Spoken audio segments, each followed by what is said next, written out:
Ruth chapter number 1, verse number 1. Kunana sa amen. Tanamaningdog palayo para sa pagbasa pulong sa Diyos. Magbasta sa verse 1 nga to sa 6 sa English ug sa Bisaya. And English una, Bisaya ikaduha.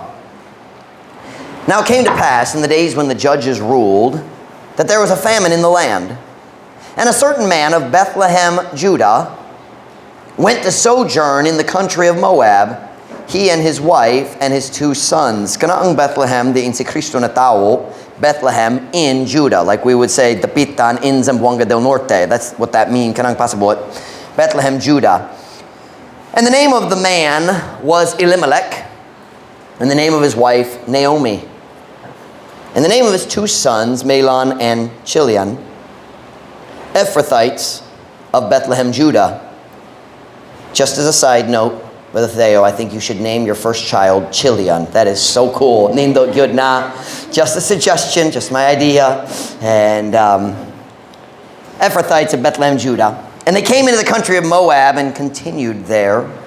And Elimelech, Naomi's husband, died, and she was left and her 2 sons. And they took them wives of the women of Moab.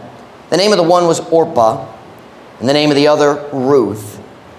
And they dwelled there about 10 years. And Mahlon and Chilion died also, both of them. And the woman was left of her 2 sons and her husband. Then she arose. That's what I thought I was preaching on the night. Nagplano ko magwalit niya. Anak nga idea, then. Wala siya mibalik sa diyang namatayang bana, naghula hangtod namatay si iyang 2 ka anak pod. And I was gonna preach, unsa kadugay ka maghula. Why would you wait? But God didn't let me preach that. Then she arose with her daughters-in-law, that she might return from the country of Moab. Now notice this here, for she had heard in the country of Moab how that the Lord had visited his people in giving them bread. Bisaya, karon kini nahitabo diha sa mga adlaw sa diha nga mga maghuhukam mi dumala. Nga dihay tinggutom sa yuta. O dihay tao sa Bethlehem, Judah nga miato aron sa pagpuyo nga temporaryo sa nasod sa Moab. Siya ug iyang asawa ug iyang 2 ka lalaking anak. This is also not the message tonight, but a very clear truth. Walay tao maginusara diha sa pag-backslide. Kung mag-backslide ka, naay tao mo kuyog nimo. People say, it's my life. No, nailaing pod. Nailaing pod mo sunod nimo nga to sa kalaglagan, nga to sa destruction. Ug ang iyang 2 ka lalaki na anak, verse 2, ug ang ngalan sa tao Elimelech, ug ang ngalan sa iyang asawa Naomi, ug ang ngalan sa iyang 2 ka lalaki na anak Mahlon, ug they say Chilion. That's probably correct. I think it's Chilion. Mga Ephrat nun sa Bethlehem, Judah. Kung sila miabot nga to sa nasod sa Moab ug mipabilin didto. Just a side note, Ephrathites, because there's 2 names for Bethlehem. Ephratha and Bethlehem. 2 ka ngalan para sa lungsod sa Bethlehem. I lost my place. I apologize. Verse 3. Nope. We were in the middle of verse 2. I need to stop distracting myself. Ug sila miabot nga to sa nasod sa Moab, ug mipabilin didto. Verse 3, ug si Elimelech, ang bana ni Naomi, namatay. Ug siya, kana si Naomi, siya nabiyaan. That's a sad statement. Ug ang iyang 2 ka lalaking anak. Ug sila nanguha alang kanila og mga asawa gikan sa sa Moab, ang ngalan sa usa Orpah, ang ngalan sa lain Ruth. Ug sila mipuyo dito og mga napulo ka tuig. Ug si Mahlon ug iyang nangamatay usab silang 2. Ug ang babae nabiyaan sa iyang 2 ka anak ug sa iyang bana. Unya siya mitindog uban sa iyang mga binalayi. Aron siya unta mubalik gikan sa nasod sa Moab, kay siya nakadungog diha sa nasod sa Moab, giyon sa nga ang Ginoo miduaw sa iyang katawhan sa paghatag kanila og tinapay. Nakasabot mo sa plong duaw, kinsa nakasabot duaw? Kung batanong nakasabot bisita. Ang Ginoo may bisita sa iyang katawhan, meaning ang Diyos nagtabang na kanila. I stopped allowing myself to stop. 3 more times I got distracted. There are so many sermons in these verses. But the title of my message tonight is A Famine in the House of Bread. Ang ngalan Bethlehem nagpasabot house of bread. Beth is house.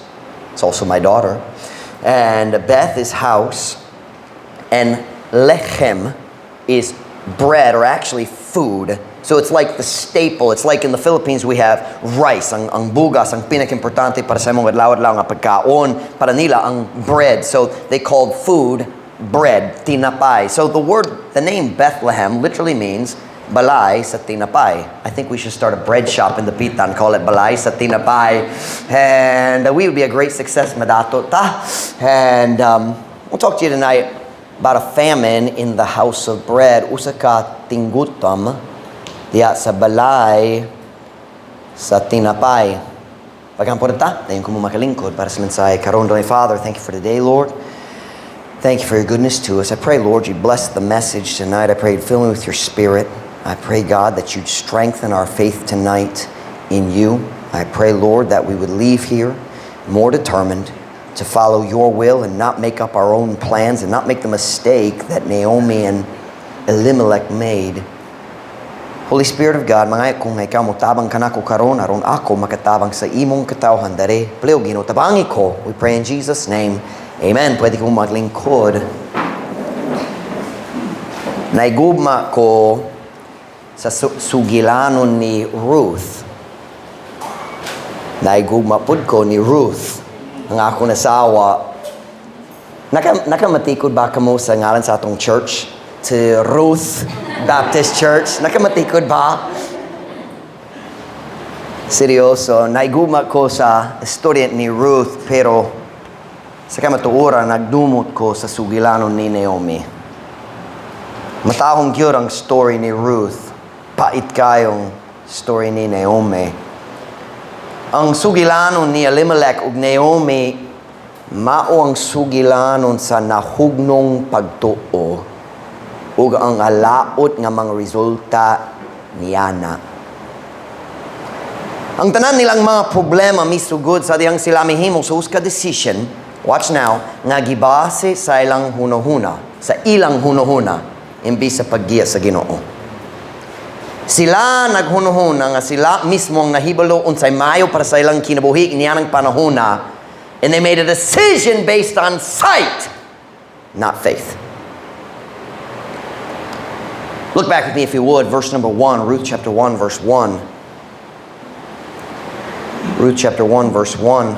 I'm going to give Theo and Giselle a nosebleed kaya akong tibok outline Bisaya gyud. So English gyud sila karon kay dumageti sila and mag-nosebleed sila gamay sa Bisaya. So we'll pray for them. And Ruth chapter 1 verse 1, tanawa. Kung nasa amen? Amen. Now it came to pass in the days when the judges ruled, watch now, that there was a famine in the land. And a certain man of Bethlehem, Judah, went to sojourn in the country of Moab, he and his wife and his 2 sons. Karon kini naitabo diha sa mga adlaw sa dihang mga maghuhukam midumala nga dihay tinggutam sa yuta. Ug dihay tao sa Bethlehem, Judah nga miato aron sa pagpuyo nga temporaryo sa nasud sa Moab, siya ug iyang asawa ug ang iyang duha ka lalaking anak. Now, I want you to notice na miabot ang panahon sa ilang lugar, miabot ang panahon sa kalisod. Ang tinggutam, miabot. May I say, there have always been good times and bad times. Ang mga tao ganan magreklamo kabahin sa global warming, oh, madaot ang tibok kalibutan. No, there have always been. Kanunay, sukad sa panahon sa flood ni Noah, there have been good seasons and bad seasons. It has nothing to do with what man does with their cars. Niabot ang panahon sa tinggutam. Now, I mentioned earlier, gapuyo sila sa Bethlehem, the house of bread. What does that mean? Balay sa tinapay. Balay sa pagkaon. Nay idea nga mabungahon kaayo ang lugar. It was a fruitful, successful little town. Pero bisan dito sa Bethlehem, bisan dito sa lugar nga kasagaran mabungahon gayod, miabot ang uska panahon sa kalisod. Tinggutom na. Tinggutom na. Listen to me very carefully. It has always been God's plan for our lives to do this. Kung naay tao magwali musulti ang Diyos ganahan ikaw maglisod, He wants ganan siya maghatag kanimo sa katigayonan, ganan siya nga madhato ka kung liko nimong pagto, wala kay kasakit, wala kay kalisod, wala kay kakulang, kanunay mong kinabuhi nindog yun. That's not Bible. Kung dalik gayud, imong kinabuhi mag-ingana, asa ka makakatun sa pagtuo. Without faith, it is impossible to please Him. Dali mahimo nga magpalipay kaniya kung walay pagtuo. And I'm going to tell you, dili ka mukat-un sa pagtuo diha sa nindo nga kahimtang mukat-un ka diha sa panahon sa kalisod. Pero bisan dito sa Bethlehem na ay panahon sa tinggutom. Wala ta kabalo gayud kung unsa ang hinungdan ni nga famine. Basing gamayarang ulan, mura ka ng pinaka-common nga rason sa Biblia na ay kulang sa pagkaon. Basing na ay hampak sa mga insekto, sa mga locust or uban pa nga nagkaon sa lanihon. Na lain-lain hinungdan sa tinggutom sa Biblia. We don't know what caused this one. Pero bisan unsang rason, diha sa balay sa tinapay, miabot ang panahon sa gutom. Apikip ang gayur ang kahimtang. Dili paigo ang pagkaon alang sa tanan. Ug unsa bay mahitabo kung makulang ang pagkaon, ang presyo mosaka gyud. Mahal kayo ang bugas. Kung gamay ang stock, mas mahal ang pagkaon. So when you read about a famine in the Bible, you have to think of it in terms of money. Mapalit pa ang pagkaon, magikan sa laing lugar, pero kung magikan sa layo, mas mahal na. Nag-atubang sila sa panahon sa financial nga kalisod. O diha niya ng panahon sa kakulang o sa kalisod, ang ilang pagtuo sa Diyos na hugno na. Nagbiya sila sa plano sa Ginoo, kay nagduda sila sa Ginoo. Wala sila nagatuo nga ang Diyos mag-atiman nila diha sa lugar nga iyang gibut, nga siya, like sabi ko, nga sila gibutang niya. Sakto ba? I'll say it in English because I murdered it. They didn't believe that God would take care of them in the place He put them. May I say to you tonight, if God puts you somewhere, He can take care of you there. Gihimot nila ang usa ka decision nga gibase sa ilang nakita imbis sa pagtuo. May I remind you tonight, Truth Baptist Church, we walk by faith, not by sight. They made a decision. Naghimo sila sa decision. Gibase sa ilang nakita. Ug wala sila nakita nga paagi nga muuswag. So naglayas. Pila kaha kamayong Kristohano nga naghimo sa preyo nga sayop. Murag dili maihap. Nagatubang na sila. Kini mga Kristohano, nagatubang na sila sa lisod nga financial nga kahimtang. Dayon diha sa ilang kahadlok, naghimo na sila sa uskad daling decision. Keyword, dali. Listen to me tonight, Truth Baptist Church, listen to me tonight. Ang decision nga himuon diha sa pagdali, kanunay mo tumong sa nagalungtad nga pagmahay. Ang decision nga himuon gibase sa kahadlok, gibase sa kasakitan, gibase sa discouragement. Kanunay motumong sa nagalungtad nga pagmahay. Keyword, lungtad. Kanak gayon atong nakitaan diha sa storya ni Elimelech ug Naomi. Look with me at verse 6. Really, this is our text verse connected to verse 1, I guess. Look at verse 6. Kung nanas, amen? Then she arose with her daughters-in-law that she might return from the country of Moab, for she had heard in the country of Moab how that the Lord had visited his people in giving them bread. Wait a minute. Napay tao dito sa Bethlehem nga wala namatay. Ang Diyos nag-atiman nila gihapon. Samtang siya nag-backslide dito, nag-anto sa maod nga resulta sa ilang mga decision dito sa Moab, ang Diyos nag-atiman, apiki man, lasod, pero ang Diyos nag-atiman! Dayon, niabot ang panahon nga nanay, pagtanom, nanay alanihon, pag-usab. Dito sa Moab, nakadungog siya, oy, nay pagkaon sa Bethlehem, Judah, pag-usab.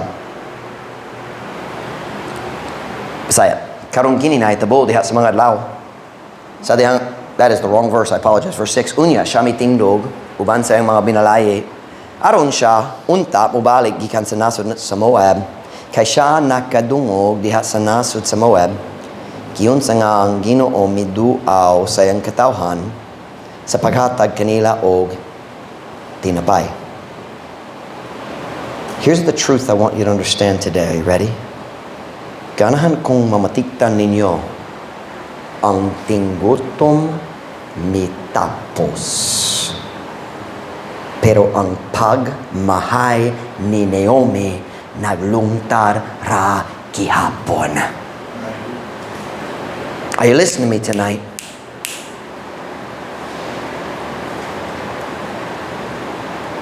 Hangtod sa katapusan sa iyang kinabuhi, si Naomi nagmahay sa ilang decision sa pag-adto sa Moab diha sa temporaryo nga panahon sa kalisod. Sa dihang nibalik na siya, I know at the end of the story, she took care of Ruth's baby, kabalo ko sa katapusan. Pero grabe kayong kapahitan, makita na to diha ni Naomi. Look at me in Ruth 1 verse 19. Tanaw ang attitude ni Naomi sa diyang nibalik sila. So they too, siya og si Ruth, went until they came to Bethlehem. And it came to pass when they were come to Bethlehem that all the city was moved about them. And they said, Is this Naomi? And she said unto them, Call me not Naomi. Naomi nagpasabot, makapahimuot. Can I say it that way? Pleasing, makapahimuot. Call me not Naomi. Call me Mara. Nainom ba ka mo sa story sa dihang tao sa Israel na dito sa Kamingawan? Kung niabot sila dito sa lugar na ay tubig, pero ang tubig, ang lugar gitawag Mara, kay pait ang tubig. Sa Hebrew, ang pulong Mara nagpasabot pait. She said, ayaw mo tawag na, ayaw ako tawga og, wait, makahimuot or kahimuot? Kahimuot. Tawga ko pait. Kapaitan. She said unto them, Call me not Naomi, call me Mara, for the Almighty hath dealt very bitterly with me. Isn't it funny? Kita ang maghimo sa decision. Tayo ng resulta mo abot o kita mo baso sa Ginoo sa resulta. Why klaro sa atong batasan usahay? Verse 21, I went out full, and the Lord hath brought me home again empty. Why then call ye me Naomi, seeing the Lord hath testified against me, and the Almighty hath afflicted me? I went out full. Wala siya nagato niya sa diya ni gawas. Nagato sila nga mo gawas kay naidaghang kulang. You know what the problem is? we don't appreciate what's really valuable until we lose it. Dili ta maka-appreciate niya ng mga butang nga tinong nga bililhon hangtod mawala na gayo. Dayon nag-realize ta unsa manggurang tinong nga importante. Masuko ta sa mga tao. Ready na mo guba sa relasyon sa tao. Dayon kana nga tao mamatay, kalit lang mag-realize ta unsay mas bililhon. I've noticed something dito sa haya, walay tao magreklamo kabayan unsay sudan kiluto sa taong namatay. We only complain about with people who are alive because we forget what really matters. We forget what really matters. Speaking of death, I'm going to go kill a dog in about 5 seconds, all right? Now here's what I want you to see here. Dugay na natapos na ang tinggutom. Meaning abahin sa story. They've already planted and harvest. It's barley harvest time.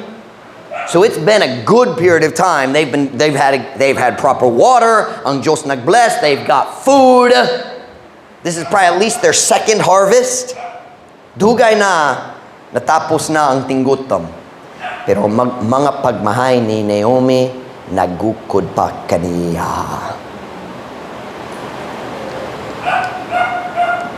Listen to me today. Here's the message. You ready?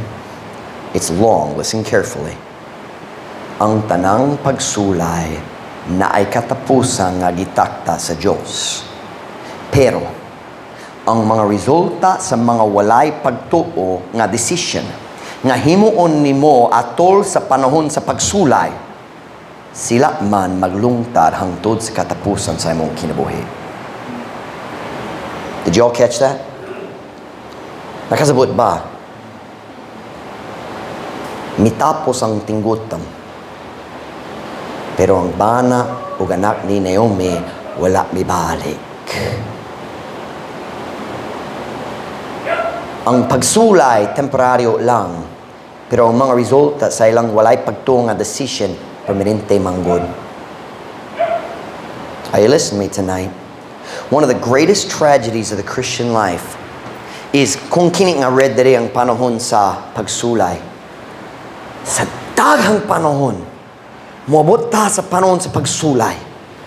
Og dili ta ready kay wala naglakawan sa Dios, wala nagbasa Biblia, wala nagmemorize sa scripture, wala nagampo, wala nagalagad sa Ginoo. Luya atong pagtuo. Mahugnot na ang pagtuo. Maghimo sa buwang nga decision. Mugawas na sa panahon sa pagsulay, pero ang pagmahay mo kuyog ra gyapon.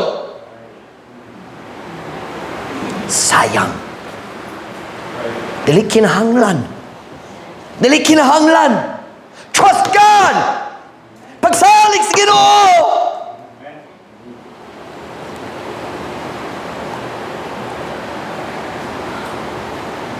Truth Baptist Church, there will always be times of trials and difficulties in your life.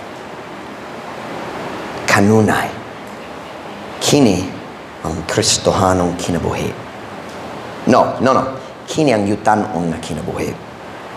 We're not in heaven yet. Have you noticed?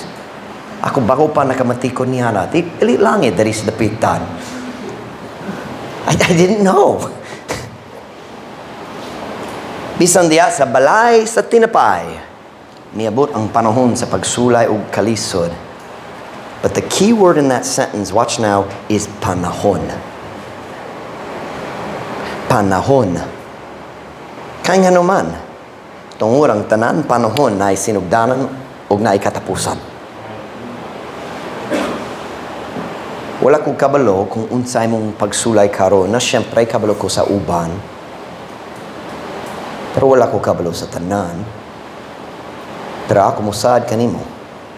Bisan unsang imong pagsulay karon, temporaryo siya. Ang katapusan nga gitakta sa Ginoo padulong paman. This Truth Baptist Church, listen to me tonight. Samtang mulahos ka sa panahon sa kalisod, o sa temporaryong panahon sa kalisod, ayaw paghimo sa decision nga mahayan pa ni mo dugay man pagkahuman sa pagsulay. Was that clear enough? Ang pagsulay mo tapos, dili ko ganan ikaw magmahay human sa pagsulay. I'm trying to tell you today, bisan unsay mong pagsulay, mo tapos siya. Pero ang pagmahay, maglungtar ra gyapon. The message is not long tonight. We're actually almost done. You say, but Pastor Mike, para na ako. Kini man ang saktong decision para sa akong kahimtang karon. I know this is what's right. Listen to me. Pwede ba kung magpamatikod kanimo? Kana manggayor ang gihunuhuna ni Elimelech ug Naomi pod. Para nila, kini man ang saktong decision. We need, kinahanglan mi mo biya sa lugar sa kabubuton sa Diyos. Kajut lang! Everybody says kajut lang. Walay tayo magplano madugay yun dito sa Moab. Kajut lang ko! 10 years later, mibalik sila. The word sojourn, saktong pagka-translate, magpuyo nga temporaryo. I don't call 10 years temporaryo.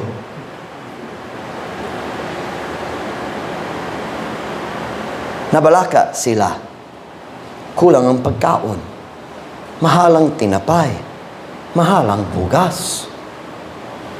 Mas dako ang sweldo sa Manila. Dako ang sweldo sa Taiwan. Dako ang sweldo sa you name it. Nahadlok sila. Unsaon na to pagatiman sa atong duha ka anak? Ang Diyos wala nagatiman ka na to dari sa dapitan. Dari sa Bethlehem. Huwag siya man ang nagtugo nining ating gutom. Dili ba ka na ang paagi sa atong hunuhuna? Kung magsulay ta, mag-justify sa decision nga dili mag-uyon sa kababuton sa Diyos. Maglaraw ta sa atong kaugalingong plano, dayon magbasol ta sa Ginoo aron mahupay ang atong konsensya nga nagabiya ta sa karubuton sa Diyos. Ang Diyos nagtugo ni ini. Kung ang Diyos wala nagtugo ni ini nga panahon sa kalisod, dili ko kinahanglan maghimo ni ini nga decision. So magbasol ka sa Ginoo kay nakulang imong pagtuo. Ouch. I'm sorry, it's not God's fault you don't read your Bible very much. Faith cometh by hearing, and hearing by the Word of God. Kung wala ka nagbasa sa Biblia, ang Ginoo wala nakasala.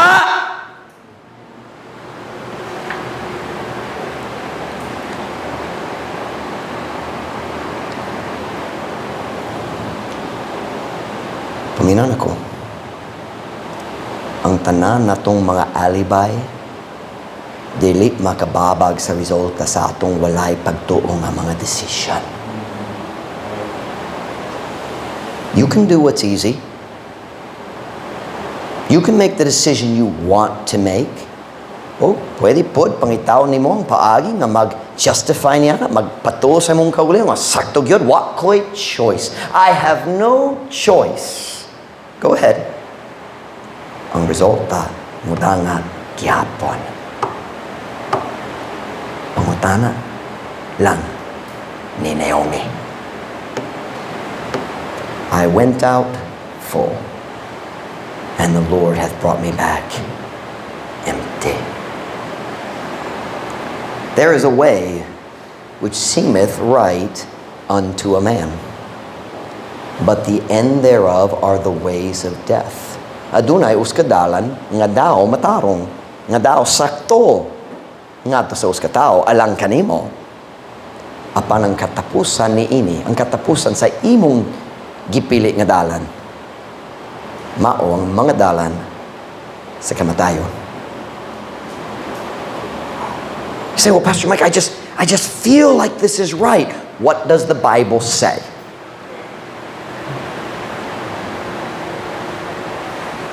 We walk by faith, not by Truth Baptist Church. Listen. Ayaw itugo nga ang kahadlok maghimo sa imong decision. Ayaw itugo nga ang kasakitan maghimo sa imong decision. Ayaw itugo nga ang kaluya sa imong espiritu, ang discouragement maghimo sa imong decision. Have faith in God. Pagbato og pagtuo diha sa Dios. Listen to me. Ang pagtuo dili us ka pagbate o sa ka decision gyud na. Decision, faith is a choice. God, musalig ko sa imong paggiya dili sa akong kaugalingon hunahuna. I have a question. Have you ever been wrong before? Nabay panahon sa imong kinabuhi sayop ang imong hunahuna? Nabay chance nga basin sayop ang imong hunahuna pag-usab? May chance sa basin? Brother Leader Boy, basin? Basin!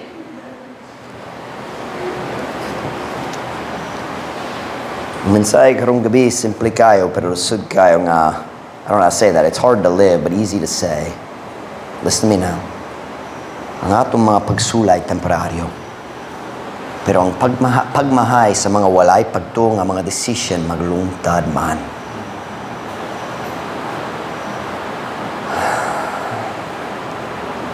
Can I be honest with you? That's the only reason I'm in the pitan. Kana rong rason na pagkodere.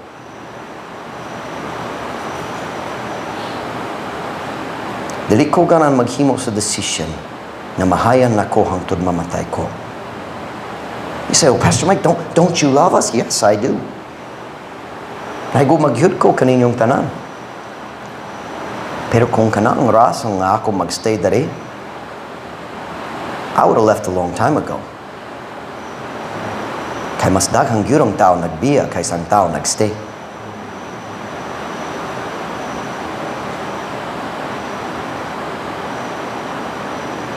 Diha sa panahon sa temporaryong pagsulay, ayaw paghimo sa decision nga mahayan nimo hangtod sa katapusan sa imong kinabuhi.